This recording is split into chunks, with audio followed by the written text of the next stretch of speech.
بسم اللہ الرحمن الرحیم نحمده ونصلی علی رسولہ الکریم اما بعد۔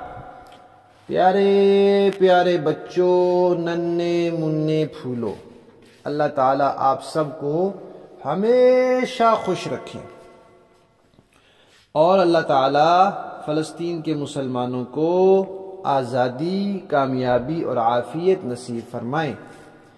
الاحسان اکیڈمی والے چچا کی طرف سے السلام علیکم ورحمۃ اللہ وبرکاتہ۔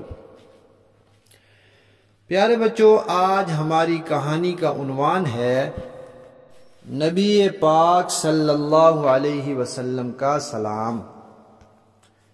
پیارے بچوں، پاکستان بننے سے پہلے یہ پاکستان بھی بھارت کا، ہندوستان کا حصہ تھا اور بنگلہ دیش بھی اس کا حصہ تھا۔ تو اس وقت کی کوئی بات بتانی ہو تو کہا جاتا ہے متحدہ ہندوستان، یعنی جب سب اکٹھا تھا اس وقت کی بات ہے۔ تو پیارے بچوں، متحدہ ہندوستان میں ایک اللہ تعالیٰ کے نیک بزرگ تھے، بہت بڑے اللہ والے تھے، بہت نیک آدمی تھے اور بہت بڑے عالم تھے، بہت بڑے عالم تھے۔ ایک مرتبہ ایک صاحب مدینہ شریف گئے،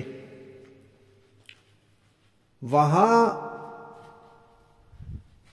خواب میں ان کو نبی پاک صلی اللہ علیہ وسلم کی زیارت ہوئی۔ اب اللہ تعالیٰ کی شان ہے، خواب انسان اپنی مرضی سے تو نہیں دیکھ سکتا، جب اللہ تعالیٰ چاہیں خواب دکھا دیتے ہیں۔ ایک عالم تھے، فوت ہو گئے ہیں، وہ بھی بڑے نیک تھے۔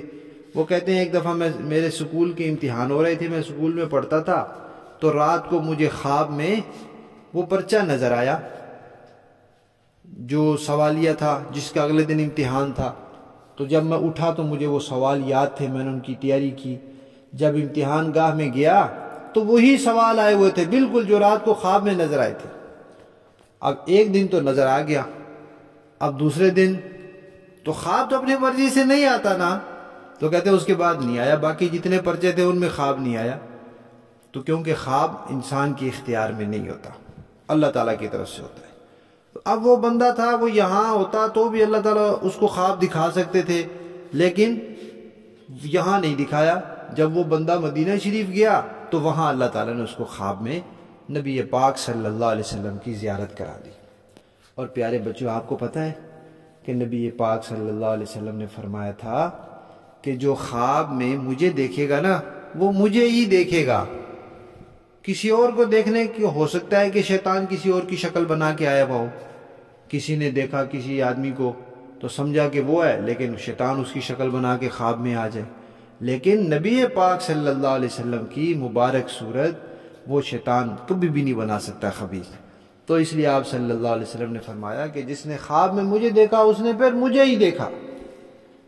تو آپ صلی اللہ علیہ وسلم کی خواب میں زیارت ہوئی ان صاحب کو، تو آپ صلی اللہ علیہ وسلم نے ان عالم کا جو ہندوستان کے تھے نام لے کر کہا کہ آپ جب جائیں گے نا تو اشرف علی کو میرا سلام دینا۔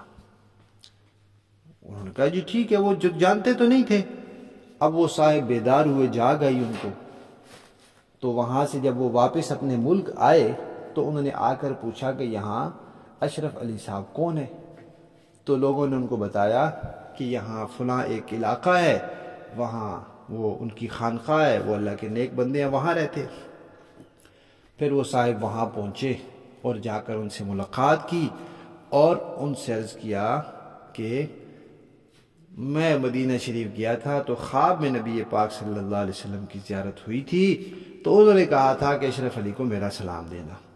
تو ان بزرگوں نے جب یہ سنا تو ان کو بہت رونا آیا کہ کہاں ہم اور کہاں اللہ تعالیٰ کے نبی، اور اللہ تعالیٰ اللہ تعالیٰ کی مرضی ہے، اللہ تعالیٰ کی قدرت ہے، اللہ تعالیٰ اپنی قدرت سے اپنے نبی کو، اپنے نبی کی امتیوں کے بارے میں کچھ باتیں بتا دیتے ہیں۔ اور جو لوگ درود پاک پڑھتے ہیں نا پیارے بچوں، تو ان کا درود فرشتے پہنچاتے ہیں نبی پاک صلی اللہ علیہ وسلم کے پاس، اور نام لے کر پہنچاتے ہیں۔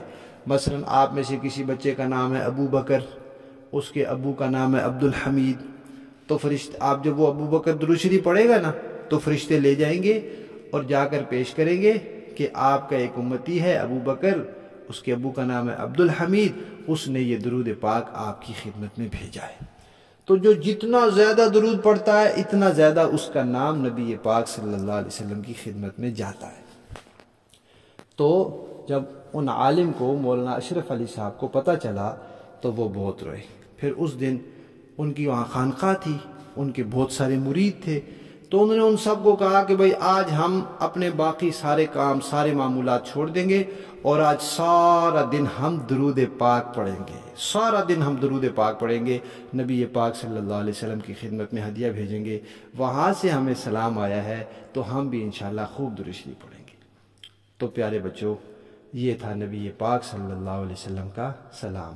ہمیں بھی چاہیے کہ ہم خوب خوب درود پاک پڑھا کریں، ٹھیک ہے؟ شاباش، کہانی ختم۔